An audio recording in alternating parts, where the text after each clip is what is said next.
Interview board के जो chairman थे वो टेबल के नीचे से मेरे पैर देखने लगे, सर ऐसे नीचे करके कि क्या इनके पैर तो नहीं हिल रहे। हर दूसरे महीने में एक नई बुक आप ना ले, अपने आप आपको समझ आने लगेगा क्या चालाकियां पीसीएस आयोग या यूपीएससी कर रहा है। 50-50 वाले में फिर आप स्मार्ट एलिमिनेशन टेक्निक लगाइए, क्वेश्चन होता जा रहा है करते जाइए, स्टूडेंट्स पेपर कर लेंगे, फिर आखिरी के 5 मिनट में रिक्वेस्ट कर रहे होते हैं कि ओएमआर भरना रह गया, कभी आधे घंटे में आधा टेस्ट कर लेंगे, फिर आधे में दूसरा करेंगे।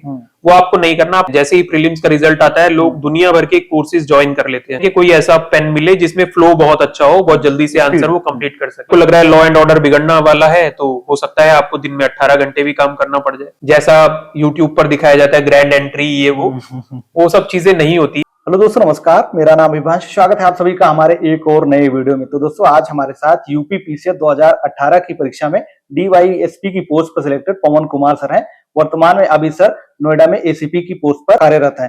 तो आज के इस वीडियो में आप लोग के बहुत सारे क्वेश्चन रहते हैं कि जो डीएसपी की पोस्ट पर सिलेक्ट है उनका लाइफ स्टाइल कैसा होता है, किस तरीके से उनका पूरा दिनचर्या होती है, सब कुछ आज के इस वीडियो में क्लियर करेंगे। साथ साथ आप लोग के बहुत सारे क्वेश्चन रहते हैं प्रीलिम्स, मेंस और इंटरव्यू की गाइडेंस से रिलेटेड, तो उसके बारे में भी सर से चर्चा करने वाले हैं। तो आप लोग वीडियो में अंत तक बने रहिएगा। बाकी आप लोग को वीडियो अच्छा लगे तो वीडियो को लाइक, कमेंट और शेयर जरूर कर दीजिएगा, और चैनल पर पहली बार है चैनल को सब्सक्राइब जरूर कर लीजिएगा। सर, बहुत बहुत स्वागत हमारे चैनल पर। Thank you Vibhanshu. सर, पहला क्वेश्चन हमारा ये रहेगा कि सिविल सर्विसेज की तरफ आपका रुझान कैसे हुआ, कैसे आपने प्लान किया कि नहीं इसकी तैयारी करना चाहिए, हमें एसडीएम, डीएसपी या फिर आईएएस, आईपीएस ये बनना है। पहले मैं अपने बैकग्राउंड के बारे में थोड़ा सा बता देता हूँ। मैंने दिल्ली कॉलेज ऑफ इंजीनियरिंग, अब तो इसे डीटीयू बोला जाता है, तो वहां से आईटी में इंजीनियरिंग की। कुछ साल मैं सॉफ्टवेयर डेवलपर रहा, बट क्योंकि मेरे घर में ज्यादातर लोग गवर्नमेंट सर्विस में ही थे, तो हमेशा से एक सिविल सर्विसेज का चार्म तो था ही। जो फादर थे वो लोग भी देखते थे कि सिविल सर्वेंट्स किस तरह से लीड कर रहे हैं, किस तरह से पॉलिसीज में कंट्रीब्यूशन कर रहे हैं, समाज में सेवा दे रहे हैं। तो हमेशा से एक उनका भी ड्रीम था। घर में एक माहौल भी ऐसा था, मेरी सिस्टर भी गवर्नमेंट सर्विस में ही है, तो उस चीज ने मुझे प्रेरित किया कि मैं सिविल सर्विसेज की तरफ जाऊं, और मैंने एग्जाम दिया, लकीली क्लियर हो गया। तो कितने अटेम्प्ट्स आपको लग गए यूपी पीसीएस में सिलेक्शन के लिए? पीसीएस में तो एक ही अटेम्प्ट में मेरा हो गया था। मैं यूपीएससी की तैयारी कर रहा था, तो जिस वर्ष मेरा पीसीएस में हुआ उसी वर्ष मैंने यूपीएससी का इंटरव्यू भी दिया था। अच्छा, आपको क्या लगता है कि जो यूपीएससी की तैयारी करते हैं उनके लिए थोड़ा पीसीएस आसान हो जाता है? हाँ, थोड़ा तो रहता ही है, क्योंकि काफी सिलेबस ओवरलैपिंग है। और जिस वर्ष मैंने दिया था तो 2018 में ही पैटर्न चेंज हुआ था, तो जो पैटर्न था एग्जैक्टली यूपीएससी जैसा कर दिया गया था। बट अब थोड़ा चेंज है कि यूपी स्पेशल भी यहाँ पर 2 पेपर आपको देने पड़ते हैं, तो अब थोड़ा एक्स्ट्रा एफर्ट तो यूपीएससी वालों को डालना पड़ेगा। बट फिर भी बाय एंड लार्ज चीजें वही ओवरलैपिंग है, बेसिक्स सेम है।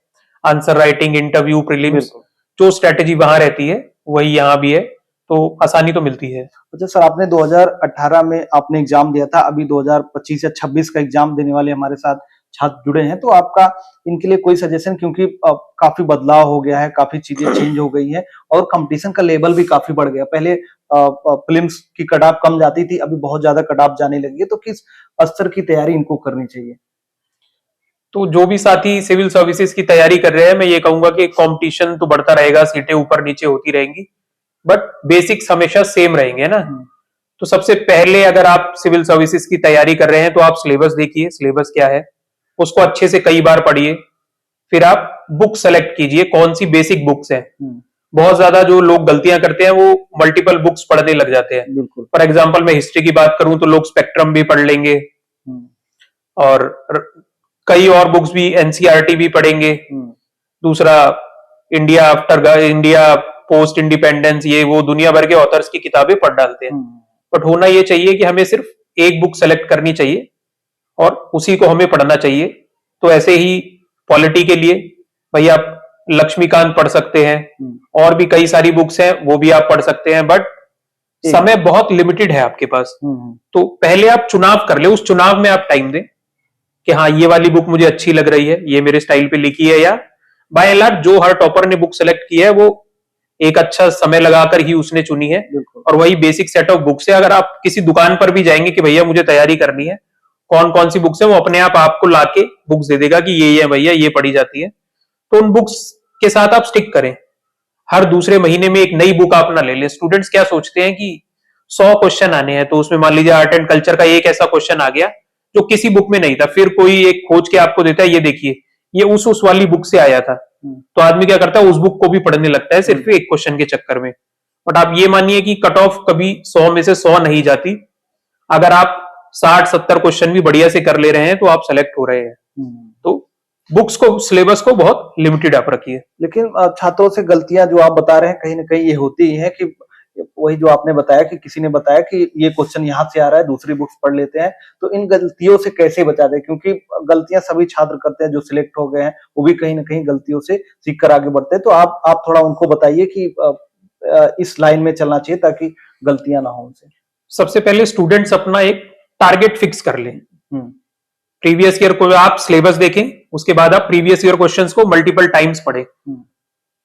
कई बुक्स हमारे मार्केट में आती हैं जो टॉपिक वाइज आपको पीवाईक्यू की लिस्ट दे देंगे। आप ऐसी एक बुक ले लें, उसके बाद आप अपने रिसोर्सेज देखें जो बेसिक आपने सेलेक्ट किए थे, उससे पढ़ें। देखें क्या 80% क्वेश्चंस जो ये मेरा रिसोर्स है इससे हल हो जा रहे हैं, तो आपको कुछ भी एक्स्ट्रा पढ़ने की जरूरत नहीं है। ठीक है, तो एक बेसिक फंडा आप लोग ये समझ लें कि अगर 100 मेरे पास क्वेश्चन आने हैं एग्जाम में, तो वो 80 क्वेश्चन जो बहुत ज्यादा प्रोबेबल है या लो हैंगिंग फ्रूट्स है, जो मुझे पता है, फॉर एग्जांपल पॉलिटी, मुझे पता है कि यही फंडामेंटल राइट, फंडामेंटल ड्यूटीज, इन्हीं में से बार बार क्वेश्चन आना है, तो मैं इनकी तरफ भागूं, ना कि आर्ट एंड कल्चर, जहां मुझे पता है कि एक क्वेश्चन के लिए मुझे 10 बुक पढ़नी पड़ेंगी, ना कि कोई साइंस या टेक का कोई फैंसी क्वेश्चन या कोई मिडिवल हिस्ट्री का कोई फैंसी क्वेश्चन, उसके लिए मैं 10 बुक्स पढ़े जा रहा हूं, जीके की बुक्स, करंट अफेयर, वो सबके पीछे नहीं। पॉलिटी बहुत ही इंपॉर्टेंट है, बहुत ही हाई रेट ऑफ रिटर्न में बोलूं या रिटर्न ऑन इन्वेस्टमेंट पे आप हमेशा फोकस करें। इकोनॉमी में पता है कि बजट, इकोनॉमिक सर्वे, यहां से क्वेश्चन आना ही आना है। मॉडर्न हिस्ट्री में कुछ गिनी चुनी मूवमेंट्स है, गिनी चुनी पर्सनैलिटीज है, पता है उनसे क्वेश्चन आना है, बहुत ही प्रिडिक्टेबल एरिया है। ज्योग्राफी में हमारी रिवर्स, जो हमारी पर्वत श्रृंखलाएं हैं, झरने हैं, हर साल कुछ बेसिक सेट ऑफ क्वेश्चंस है, उसी में से कभी 3-4 क्वेश्चन एक तरफ से आ जाएंगे, कभी 3-4 दूसरे से आ जाएंगे, तो पता है हमें वो टॉपिक्स। तो जो हमें पता है कि इसमें से आना ही आना है, उस पर फोकस करें। थोड़ा बहुत आप लॉजिकल गेसिंग भी सीखे है ना, कैसे आपको एलिमिनेट करना है, कैसे स्मार्टली 50-50 आपने एलिमिनेट किया और 2 में से आप एक सही आंसर चूज कर ले रहे हैं, तो डेफिनेटली आप प्रीलिम्स क्लियर करेंगे। प्रीलिम्स ही एक ऐसा एग्जाम है जहां कभी ऐसा नहीं हुआ कि मैं फेल हुआ। ठीक है, प्रीलिम सर्टेनली आप क्लियर कर जाएंगे। तो जैसे आपने एलिमिनेशन टेक्निक की बात की, थोड़ा उसके बारे में बताइए, क्योंकि बहुत सारे छात्र ये वर्ड सुनते तो हैं लेकिन पता नहीं एग्जैक्टली क्या चीज होता है। हो सकता है करते हो लेकिन ये पता नहीं है कि हाँ एग्जैक्टली यही वर्ड्स इसको बोलते हैं। एलिमिनेशन टेक्निक्स किस तरह से काम करती हैं? एलिमिनेशन में आपको जो मल्टीपल चॉइस ऑप्शंस में 4 ऑप्शन दिया, उनमें से गलत वालों को हटाने पर फोकस करना है। और ये मेरी जनरल भी एडवाइस है, जब भी आप कोई एमसीक्यू पढ़े उसके चारों ऑप्शन जरूर पढ़ें और उसमें से जो गलत लग रहा है पहले आप उसे हटा दें, फिर आपको 2 में या 3 में ही सेलेक्ट करना है। पहले तो आपका दिमाग फ्री हो जाता है, वो 3 ऑप्शंस के बीच में सोच रहा है या सिर्फ 2 ऑप्शंस के बीच में सोच रहा है। फॉर एग्जांपल, मैं यूपीएससी का ही एक क्वेश्चन था, वो आया था, उसका एग्जांपल देता हूं। उसमें ये पूछा गया था कि 3 ऑप्शंस दिए हुए थे, 3 एयरपोर्ट्स के नाम दिए हुए थे और ये पूछा था कि इनमें से कौन सा एक ग्रीन फील्ड एयरपोर्ट नहीं है। ठीक है, ऑप्शंस दिए थे विजयवाड़ा, एक नॉर्थ ईस्ट का कोई दिया हुआ था और एक ऐसे ही साउथ में कोई ऑप्शन दिया हुआ था। और ऑप्शन जो आपको सेलेक्ट करना था 1 and 2 only, 1, 2, 3, 1 and 3 only, 3 only, इस तरह से। तो उसमें क्या था, विजयवाड़ा मतलब काफी पुरानी सिटी है, तो जाहिर सी बात है कि वहां अभी तो एयरपोर्ट बनेगा नहीं, वहां पहले से ही होगा, बहुत ज्यादा चांस था। और जब हम ऑप्शन एलिमिनेट कर रहे थे तो विजयवाड़ा को अगर हम सेलेक्ट कर लेते जिस ऑप्शन में ये था, तो 3 ऑप्शन हमारे अपने आप एलिमिनेट हो जा रहे थे और केवल पहला ऑप्शन 1 and 2 बच जा रहा था। तो इस तरह से आपको देखना है। कई बार आदमी क्वेश्चन देखते ही पजल हो जाता है, घबरा जाता है कि इसके बारे में तो मुझे कुछ पता ही नहीं है। बट अगर आप थोड़ा सा ये अपना दिमाग लगा ले कि हाँ भाई विजयवाड़ा तो बहुत पुरानी सिटी है, या मान लीजिए वहां आपको ये दे दिया हो कि Calcutta airport, Kolkata airport, Mumbai airport, ऐसा कुछ, तो आपको पता है ये तो इतनी पुरानी सिटी है, यहाँ तो कब से एयरपोर्ट है, उससे आपके 3 ऑप्शन एलिमिनेट हो गए और सही ऑप्शन केवल बच गया। ये ट्रिक पीसीएस, यूपीएससी बहुत सालों से चलाते आ रहे हैं, मतलब वो आपको एक शॉक देते हैं और वो ये देखना चाहते हैं कौन सा ऐसा व्यक्ति है जो प्रेशर या स्ट्रेस हैंडल कर पा रहा है, कौन ट्राई करता है कुछ ना आने के बाद भी। अच्छा, ये चीजें कब डेवलप होंगी? जब मल्टीपल टाइप के इस तरीके से क्वेश्चंस लगाए प्रीवियस ईयर के, तब डेवलप होंगी ये सारी चीजें टेस्ट सीरीज वगैरह के माध्यम से?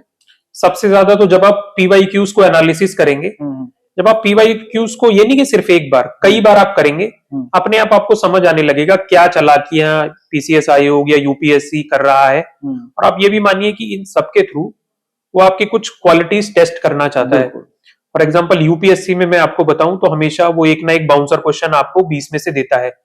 कई बार वो ये करेगा कि 10 मार्कर के लिए अगर उसने आपको 2 शीट्स दी हुई हैं, तो कई बार कुछ क्वेश्चन में इंटेंशनली वो 3 शीट्स दे देता है। और जो व्यक्ति दिमाग नहीं लगा रहा, उसे लगता है कि बस मुझे तीनों शीट्स भरनी है और अपना टाइम वेस्ट कर देता है। इसी तरह आयोग भी कई बार बहुत चालाकियां करता है। तो माइंड हमेशा ओपन रखना है, नए चैलेंजेस के लिए हमेशा ओपन रहे। यही आपकी जॉब का भी पार्ट है। जॉब में भी डेली, मतलब सिविल सर्विसेज और एक नॉर्मल जॉब में यही अंतर है कि डेली आपको पता नहीं आज क्या होने वाला है। बहुत सारी जॉब्स में डेली नए चैलेंज आने हैं, मौके पे ही आपको बहुत तेजी से डिसीजन लेना है, क्योंकि जरा सा आपने लेट किया डिसीजन लेने में, चीजें हाथ से निकल जाएंगी। और जो आपने बताया सबसे पहला स्टेज जो होता है प्रीलिम्स का होता है, तो प्रीलिम्स के लिए आपका कोई खास सजेशन रहेगा? क्योंकि आप यूपीएससी का भी एग्जाम दे रहे थे, अब धीरे धीरे अगर पीसीएस का एग्जाम देखा जाए, कहीं ना कहीं यूपीएससी का पैटर्न बनाने की कोशिश की जा रही है, तो उसके आधार पर आप बताएं कि प्रीलिम्स के लिए क्या सजेशन आपका रहेगा, किस तरीके से क्वेश्चन से डील करना चाहिए, किस तरीके से उसकी पढ़ाई अलग से होनी चाहिए प्रीलिम्स के लिए? तो सबसे पहले तो आप बेसिक चीजें अपना अच्छे तरीके से याद कर लें, कॉन्सेप्ट्स की क्लैरिटी पर ध्यान दें। अगर कॉन्सेप्ट क्लियर है तो क्वेश्चन जितना भी टफ आ जाए आपके लिए, आप उसे इसीलिए आंसर कर लेंगे। जैसे इकोनॉमिक्स के कई क्वेश्चन आते हैं, देखने में तो बहुत टफ लगते हैं, बट आपको बेसिक चीज पता है कि जीडीपी क्या है, तो आप तुरंत उस क्वेश्चन को हल कर लेंगे। तो क्वेश्चंस आप एमसीक्यू, अपने प्रीवियस ईयर क्वेश्चंस सबसे ज्यादा पढ़ें। उसके बाद टाइम को प्रॉपरली मैनेज करें कि 2 घंटे में मैं क्वेश्चन दे पा रहा हूं कि नहीं। कई लोग क्या करते हैं कि टेस्ट सीरीज ले लेते हैं, मॉक तो ले आते हैं एग्जाम, मतलब बाजार से, बट उसको टुकड़ों टुकड़ों में देते हैं। कभी आधे घंटे में आधा टेस्ट कर लेंगे, फिर आधे में दूसरा करेंगे। वो आपको नहीं करना। आपको प्रॉपर 2 घंटे बैठना है और 2 घंटे में देखना है कैसे मुझे पेपर अटेम्प्ट करना है, कैसे मुझे OMR। एग्जाम हॉल में बहुत ये होता है कि स्टूडेंट्स पेपर कर लेंगे, फिर आखिरी के 5 मिनट में रिक्वेस्ट कर रहे होते हैं कि OMR भरना रह गया, पर कई बार टीचर नहीं दया करते, OMR छीन लेते हैं आपकी। तो आपके लिए पेपर कैसे अटेम्प्ट करना है, एक मेरा भी चैनल है, वहां मैंने बताया है कि पहले घंटे में आप का एम होना चाहिए कि पूरा पेपर आप उसको गो थ्रू कर ले।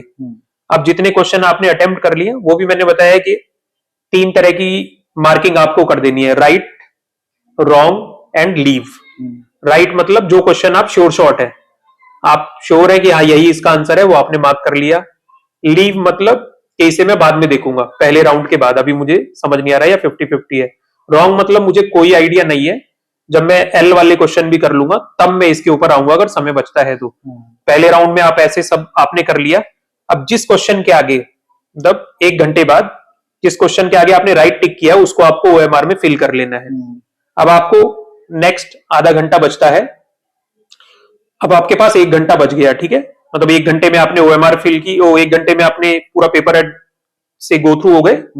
अब OMR आपने फिल की तो 10 मिनट में मानता हूं, 5-10 मिनट आपके उसमें चले गए। अब 50 मिनट आपके पास बचे हैं। अब आपको क्या करना है, जैसे आप क्वेश्चन कर रहे हैं साथ में ही आपको OMR पे उसे भरते जाना है। जब आप ये तरीका अपनाएंगे तो कभी ऐसा नहीं होगा कि आपकी OMR फिल करनी रह गई, लास्ट में छूट जाते हैं। 50-50 वाले में फिर आप स्मार्ट एलिमिनेशन टेक्निक लगाइए, क्वेश्चन होता जा रहा है करते जाइए, जो नहीं आ रहा आप उसे छोड़ते भी अब जाइए, ठीक है। जो रॉन्ग थे लास्ट में उस पर आइए, उसे आप छोड़ दीजिए, क्योंकि अब आपको पता भी चल गया होगा कि आपने कितने क्वेश्चन किए हैं। क्विकली आप अपने OMR पे अटेम्प्टेड क्वेश्चंस काउंट भी कर सकते हैं और आपको पता है कि कट ऑफ कितनी जाती है ना, तो इस तरह से आप इसे अटेम्प्ट। सीरीज वगैरह का फायदा कुछ मिलता है? जैसे आपने बताया कि घर पे लाके सॉल्व करना चाहिए, कहीं भी सॉल्व आप करें, तो आपको लगता है टेस्ट सीरीज का फायदा मिलता है एग्जाम में, जब हम एग्जाम हॉल में जाते हैं तो? हाँ, टेस्ट सीरीज का कुछ फायदा मिलता है, बट बहुत ज्यादा भी नहीं। अभी मैं क्या देख रहा हूँ कि टेस्ट सीरीज लोग रैंडम क्वेश्चन से बना दे रहे हैं। कई बार सिलेबस में जो टॉपिक्स यूपीएससी पूछ रहा है, तो लोग नए क्वेश्चन देने के चक्कर में क्वेश्चन ऐसे उल झुलूल सिलेबस पॉइंट्स में से दे देते हैं कि जो क्वेश्चन में जो कभी यूपीएससी या पीसीएस के पेपर में पूछे ही नहीं जाते। उसके चक्कर में क्या होता है कि स्टूडेंट्स का बहुत प्रीशियस टाइम वेस्ट हो रहा है। बिल्कुल, लोग उल्टे सीधे टॉपिक पढ़ रहे हैं, बट जो मेन टॉपिक है, जो उन्हें पढ़ना चाहिए, उससे वो डाइवर्ट हो जा रहे हैं। तो अगर मेरे से आप पूछें, अगर टेस्ट सीरीज का असली महत्व क्या है, वो सिर्फ इतना है कि एक टाइम बाउंड मैनर में आप पेपर दे रहे हैं। और अगर अब मेंस की बात करें, जैसे कि आप भी बता रहे हैं कि मेंस का काफी रोल होता है। आपने यूपीएससी का जब एग्जाम दिया था, आपने बताया कि हमने लास्ट टाइम पेन चेंज कर दिया था, जी। उसकी वजह से काफी दिक्कतें हो गई, मेंस नहीं क्लियर हो पाया। तो मेंस के बारे में थोड़ा डिटेल में बताइए, किस तरीके की सावधानियां बरतें हम, ताकि मेंस के एग्जाम में हमारी कोई दिक्कत ना हो, किस तरीके से उसकी तैयारी होनी चाहिए। तो मेंस की तैयारी में मैं देखता हूँ कि स्टूडेंट्स लगातार पढ़ते रहते हैं। जैसे ही प्रीलिम्स का रिजल्ट आता है, लोग दुनिया भर के कोर्सेज ज्वाइन कर लेते हैं। बिल्कुल। ये क्रैश कोर्स, ये टेस्ट सीरीज और जाने क्या क्या मटेरियल उठा लेते हैं, वो आपको नहीं करना है। आइडियली तो ये होना चाहिए कि जब आप प्रीलिम्स आपका एग्जाम है, उससे 2-3 महीने पहले ही आपके सारे नोट्स आपके लिए रेडी होने चाहिए। और प्रीलिम्स जैसे ही आपका एग्जाम ओवर हो जाए, without thinking about the result, result जो भी आए, आपको मेंस की तैयारी में लग जाना चाहिए। अब आपका एम होना चाहिए कि मैं सिर्फ करंट अफेयर वगैरह पढ़ूंगा, उसके अलावा केवल टेस्ट लिखूंगा। तो आपका एम होना चाहिए हर तीसरे दिन आप एक टेस्ट लिखे, सेक्शनल लिखे, वीक में एक फुल लेंथ टेस्ट लिखे, और जो गलतियां उसमें हो रही हैं उसे आप इंप्रूव करें। आंसर राइटिंग ज्यादा से ज्यादा करें। कुछ ऐसे टॉपिक्स हैं जो प्रीलिम से पहले आप नहीं कवर कर पाए थे, तो उन पे आप ज्यादा ध्यान दें। जनरल हिंदी हो गया, यूपी के जैसे GS 5 GS 6 हो गया, इथिक्स पे थोड़ा ध्यान दें, एसए पे ध्यान दें, और ज्यादा से ज्यादा आंसर राइटिंग करें। अच्छे किसी मेंटर को अपने दिखाएं, और वो भी नहीं है तो कुछ एक बेसिक चेकलिस्ट है। फॉर एग्जाम्पल, अगर डायग्राम वो क्वेश्चन डिमांड कर रहा है तो डायग्राम जरूर होना चाहिए। ज्योग्राफी का क्वेश्चन है तो उसमें मैप जरूर होना चाहिए। हिस्ट्री का क्वेश्चन है तो कोशिश कीजिए उसमें आप टाइमलाइन दिखाएं। आप जो हमारे लीडर्स थे, उस लीडर को, उस मूवमेंट को लीड कर रहे थे, उनका आप नाम जरूर लिखें। हिस्ट्री का ही क्वेश्चन है तो टाइम बहुत ज्यादा इंपॉर्टेंट है। कब का वो इंसिडेंट है या किस समय की बात हो रही है, वो वहां आप जरूर लिखें। ज्यादा से ज्यादा एग्जाम्पल्स लिखें। इकोनॉमी से कुछ रिलेटेड है तो करंट में से आप बहुत ज्यादा एग्जाम्पल्स लिखें। तो ये चीजें आपको दूसरों के कंपैरिजन में बहुत ज्यादा स्कोर देकर जाएंगी। सर, मेंटोर की आपने बात की, तो आज के समय में देखा जाए तो काफी ऑनलाइन मेंटर भी उपलब्ध है, ऑफलाइन भी बहुत सारी कोचिंग मेंटरशिप प्रोवाइड कर रही है। तो आपको लगता है कि इसका फायदा मिलता है हमें कहीं ऑफलाइन कोचिंग में मेंटरशिप ज्वाइन करना चाहिए, जब हमारा प्रीलिम्स का एग्जाम क्लियर हो जाता है, उसके बाद जो 3-4 महीने का गैप होता है उसमें? आप मेंटर जरूर आप ज्वाइन कर सकते हैं मेंटरशिप प्रोग्राम, बट मेंटर के सिलेक्शन पर आप बहुत ज्यादा ध्यान दें, रेदर देन कि आपने एक बार कहीं मेंटरशिप ज्वाइन कर लिया, अब आप कंफ्यूजन में है कि ये मेंटर मुझे सही बता रहा है कि नहीं। आपका एम होना चाहिए कि पहले आप वो होमवर्क कर लें। तो उसके लिए जो स्टूडेंट सेलेक्ट हुए हैं, या तो आप उनसे बात करें। बिल्कुल। आपके जो लोग टच में हैं, अब यूपी का आप एग्जाम दे रहे हैं तो हर सिटी में आपके एसीपी होंगे, डीएसपी होंगे, एसडीएम होंगे। आप उनके ऑफिस भी जा सकते हैं, बहुत फ्रेंकली हम लोग बात करते हैं। फॉर एग्जाम्पल, मैं नोएडा में हूं, आप कभी भी मेरे ऑफिस आ सकते हैं, बात कर सकते हैं। हमें अच्छा लगता है अच्छे लोग सर्विस में आए, उन्हें हम गाइड कर सकें। तो आप मेंटर बहुत अच्छा सेलेक्ट करें, अदरवाइज वो आपको मिसगाइड कर देगा। बिल्कुल। अगर पेन की बात करें, क्योंकि बहुत सारे छात्र पेन को लेकर कंफ्यूज रहते हैं, कौन सी पेन हम अपने मेंस के एग्जाम में यूज करें। जैसे कि आपने बताया कि आपसे भी गलती हो गई थी आपके मेंस के एग्जाम में, तो पेन्स के लिए आप बताएं क्या चीजें कैसे यूज करें। तो दोस्तों, पेन भी बहुत इंपॉर्टेंट है। कौन से पेन से आप लिख रहे हैं? एक तो मैं बताता हूं कि ज्यादातर लोग जो तैयारी में आते हैं, या जो लाइक इंजीनियरिंग बैकग्राउंड से हैं या मेडिसिन बैकग्राउंड से है, तो उनकी लिखने की बहुत ज्यादा आदत छूट चुकी होती है, स्पेशली इंजीनियरिंग वालों की। तो वो कोशिश करते हैं कि कोई ऐसा पेन मिले जिसमें फ्लो बहुत अच्छा हो, बहुत जल्दी से आंसर वो कंप्लीट कर सके, स्पीड बनी रहे। तो कई पेन्स का मेरे टाइम पे भी, मेरे सामने भी एक कंफ्यूजन थी, तो कई पेन मैंने ट्राई किए। उसमें पायलट जो लक्सर एक कंपनी है, उसका पेन जो होता है, उसमें भी कई वेरिएंट्स थे, 0.5, 0.7, 1। बिल्कुल। तो ज्यादातर अटेम्प्ट में मैंने 0.7 वाला वो पेन चुना, क्योंकि वो बैलेंस था, मतलब फ्लो और राइटिंग के बीच में। मतलब उससे स्पीड भी बनी रहती थी, उसका फ्लो भी थोड़ा ज्यादा निकलता था। बट मेरे लास्ट अटेम्प्ट में मैंने क्या किया, मैंने 1 mm वाली जो निब है, वो पेन, स्पीड के चक्कर में वो पेन अपना लिया। तो उससे हुआ क्या कि हर पेपर मेरा 10 मिनट पहले तो खत्म हो जा रहा था, बट मुझे लगा क्लैरिटी कहीं ना कहीं नहीं आई मेरे आंसर्स में। क्लैरिटी पर और प्रेजेंटेशन पे थोड़ा कॉम्प्रोमाइज हो गया, जिस वजह से हर क्वेश्चन में मेरा हो सकता है कि आधा आधा नंबर कटता गया और ओवरऑल मार्क्स कम हो गए। तो मैं यही कहूंगा, अपनी स्पीड को आप जज कर लें। अपनी हैंडराइटिंग कैसी है? अगर आपकी हैंडराइटिंग ऑलरेडी बहुत अच्छी है और स्पीड स्लो है, तो आप लाइक 0.7 के लिए जा सकते हैं। अगर आपकी स्पीड बहुत अच्छी है, हैंडराइटिंग खराब है, तो आप 0.5 के लिए जाएं। उसके अलावा भी कुछ ऑप्शंस है मार्केट में, आप वो भी चूज कर सकते हैं। बट ट्राई कर लें, और उससे मॉक टेस्ट में आप लिखकर ट्राई करें और अपने मेंटर को जरूर दिखा दें, है ना। आप मेन है कि आप पेपर पूरा अटेम्प्ट कर पाए और अच्छी क्लैरिटी के साथ अटेम्प्ट कर पाए। तो ट्राई जरूर कर लें उस पेन को, एंड टाइम पर उसे चेंज ना करें। मैंने जो किया था वो एंड टाइम पर चेंज कर दिया था। जो लास्ट स्टेज होता है वो होता है इंटरव्यू का।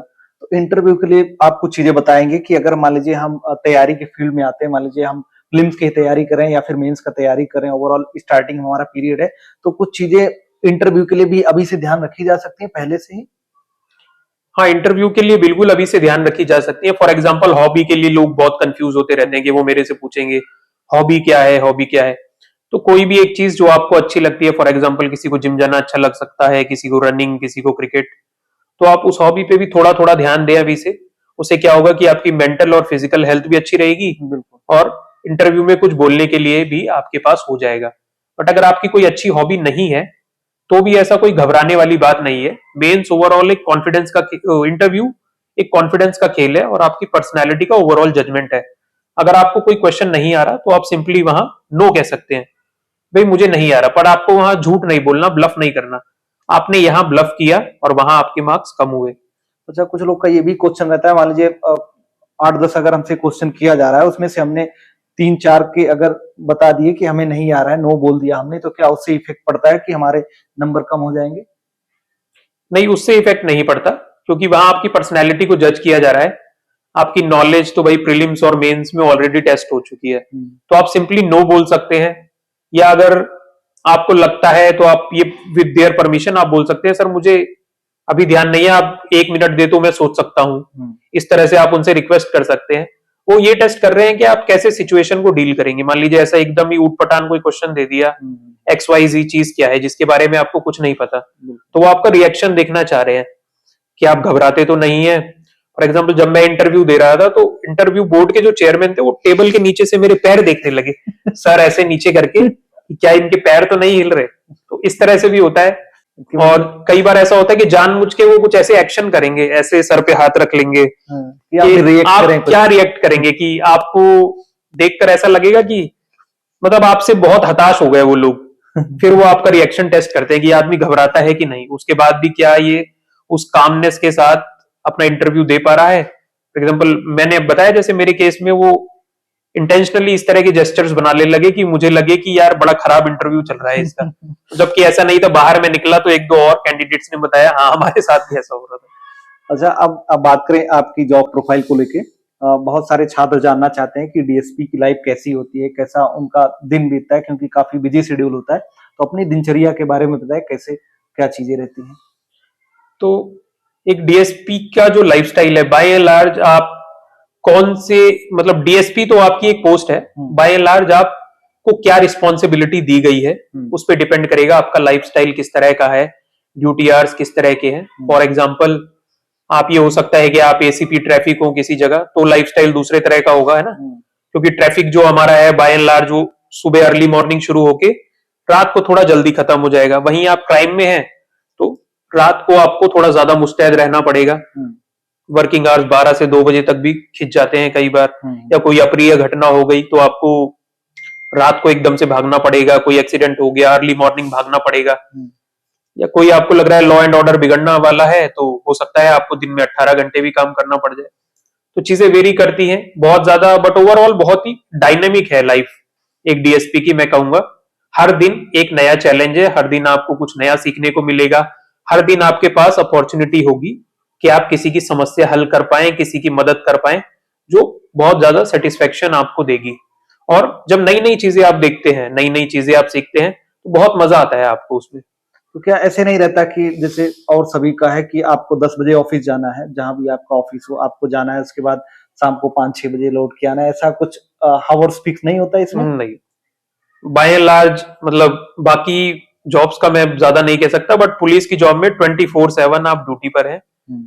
आपको एक एरिया ऑफ रिस्पॉन्सिबिलिटी दिया गया है, वहां कुछ भी होता है, कोई भी सिचुएशन है उसके लिए आप जिम्मेदार हैं। अब आपको वो हैंडल करनी है, आपका मैनेजमेंट कितना अच्छा है वो टोटली आप पे डिपेंड करेगा। चाहे आप उसे 1 घंटे में निपटा लें, चाहे आप 22 घंटे भी उसमें लगे रहें, आप नहीं कर पा रहे हैं, मतलब चाहे आप उसे 1 घंटे में निपटा लें, चाहे आप उसे 12 घंटे में भी ना निपटा पाए, टोटली आपकी रिस्पॉन्सिबिलिटी है, आपको हैंडल करना है सिचुएशन को। तो कैसे आप अपने ड्यूटी आवर्स को और फैमिली के टाइम को मैनेज करते हैं, क्योंकि काफी रिस्पॉन्सिबिलिटी होती है ड्यूटी की भी और फैमिली का भी जिम्मेदारी होती है, तो कैसे दोनों को बैलेंस करते हैं आप? नो डाउट सिविल सर्विसेज में वर्किंग आवर्स थोड़ा हेक्टिक है। सेकेंडली एक कोई फिक्स्ड स्केड्यूल नहीं है, तो थोड़ा फैमिली टाइम के ऊपर आपको कॉम्प्रोमाइज तो करना पड़ता है। बट आपकी फैमिली भी जानती है, जो रिस्पेक्ट एक सिविल सर्वेंट सोसाइटी में कमांड करता है, तो वो अपने आप में एज अ बूस्ट आपके लिए, आपके फैमिली मेंबर्स के लिए वो एक बूस्ट का काम करती है। उन्हें भी पता है कि आप एक रिस्पॉन्सिबल पोस्ट पर हैं, तो नॉर्मल 9 to 5 वर्किंग आवर्स वो आपसे एक्सपेक्ट नहीं करते हैं। और जैसे छुट्टी वगैरह की बात करें, जैसे कोई फैमिली फंक्शन पड़ गया या कोई और काम पड़ गया, तो छुट्टी वगैरह काफी इजीली मिल जाती है या चैलेंजेस रहते हैं इसमें भी?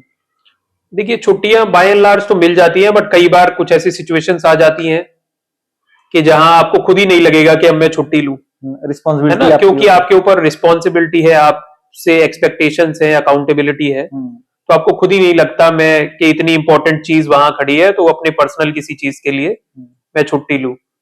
बट बाय एंड लार्ज छुट्टियां जो है आपकी लीव आप ले सकते हैं। और कुछ सजेशन आप देना चाहेंगे जो छात्र ये वीडियो देख रहे हैं, पीसीएस की तैयारी करें, यूपीएससी की तैयारी करें, तो उनके लिए आपका कोई सजेशन या सुझाव? मैं ये कहूंगा, जो भी मेरे दोस्त तैयारी कर रहे हैं, आप सबसे पहले अपना मोटिवेशन ढूंढिए कि क्या मोटिवेशन है आपका सिविल सर्विसेज में आने का, है ना। बहुत सॉलिड मोटिवेशन होना चाहिए, वो अपने आप आपको ट्रैक पर रखेगा। कभी भी आप पथभ्रष्ट हो रहे होंगे, इधर उधर हो रहे होंगे, अपने आप वो मोटिवेशन कि हाँ ये चीज है जिसके लिए मुझे सर्विसेज में आना है, अपने आप आपको वो ट्रैक पर रखेगा। और पेटी मोटिव्स के लिए आप सर्विसेज में मत आइए, है ना। जैसा यूट्यूब पर दिखाया जाता है ग्रैंड एंट्री, ये वो सब चीजें नहीं होती है असली में। लाइफ मतलब मैं एक कॉर्पोरेट जॉब में था, उससे मैं कंपेयर करूं तो लाइफ सिविल सर्विसेज में काफी टफ है, काफी चैलेंजिंग है, बट काफी सेटिस्फेक्शन भी आपको मिलता है यहाँ पर जब आप डिलीवर करते हैं, लोगों की हेल्प करते हैं।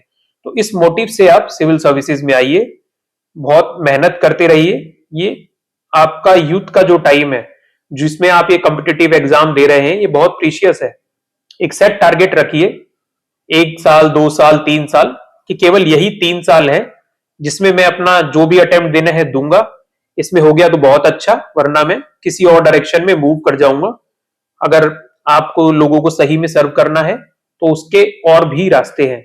तो एक लिमिटेड टाइम के लिए आपको तैयारी करनी है, हो गया बहुत अच्छा, अदरवाइज आप किसी और तरफ मुड़ जाइए। और मोटिवेशन सॉलिड है तो 1 साल 2 साल 3 साल में आपका जरूर हो जाएगा। ठीक है दोस्तों। ओके सर, बहुत बहुत धन्यवाद आपका कि आपने अपना इतना कीमती समय हमारे और हमारे व्यूअर्स के लिए निकाला। Thank you. तो दोस्तों, आप लोग को वीडियो कैसा लगा आप लोग एक बार कमेंट करके जरूर बताना। बाकी सर ने जैसा कि अभी बताया, इनका यूट्यूब चैनल भी है, साथ साथ इंस्टाग्राम पर भी आप इनसे कुछ सजेशन या राय लेना चाहते हैं तो उसका लिंक हम वीडियो के डिस्क्रिप्शन बॉक्स में प्रोवाइड करा देंगे, आप सर से वहां पर जुड़ सकते हैं। बाकी आप लोग को वीडियो अच्छा लगा तो वीडियो को लाइक कमेंट और शेयर जरूर कर दीजिएगा।